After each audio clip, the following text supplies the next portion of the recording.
আসসালামু আলাইকুম। ঢাকা টেলিকমের পক্ষ থেকে সবাইকে স্বাগতম।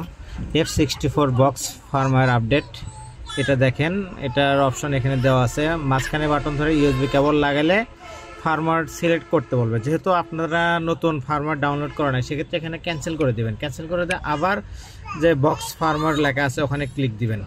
ওখানে ক্লিক দিলে যেটা হবে, আপনাকে বক্স ফার্মওয়্যার ডাউনলোড দেওয়ার জন্য বলবে।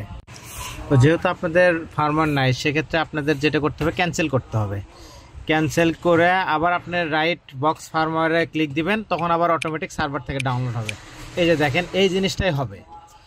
এই যে এখানে আপনার গোল চিহ্ন হচ্ছে উপরে, আর এখানে আপডেট হচ্ছে, ডাউনলোড হচ্ছে, এটা হবে। এটা ফুললি হয়ে যাওয়ার পর আপনাদেরকে আবার বক্স ফার্মারে ক্লিক দিবেন, তখন আপনাদের ওই লোকেশন দেখে দিতে হবে। সেটা আপনার বক্স ফার্মারের একটা ফোল্ডার আছে, ওই ফোল্ডারে এই জিনিসটা আপনার ফুললি ডাউনলোড হয়ে যাবে। এটা তখন ইয়েস করবেন।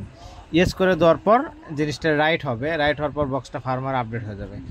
বক্স ফার্মার আপডেট হয়ে যাওয়ার পর আপনাকে যেটা করতে হবে সেটা হচ্ছে সবগুলো ডিসকানেক্ট করে রিকানেক্ট করতে হবে। রিকানেক্ট করলে আপনার এই ওমসের অপশনটা আপনাদের চলে আসবে। তো এটা হচ্ছে মূল বিষয়।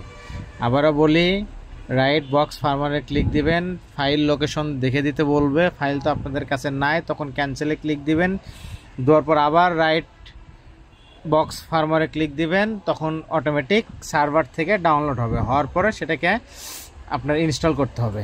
আর ইনস্টল হয়ে গেলে তখন বক্সটাকে রিকানেক্ট করার জন্য ওরা ওখানে ইনফরমেশন দিতে বলবে। রিকানেক্ট করার জন্য ওরা ইনফরমেশন দেবে, সেই অনুযায়ী কাজ করবেন, ফার্মার আপডেট হয়ে যাবে।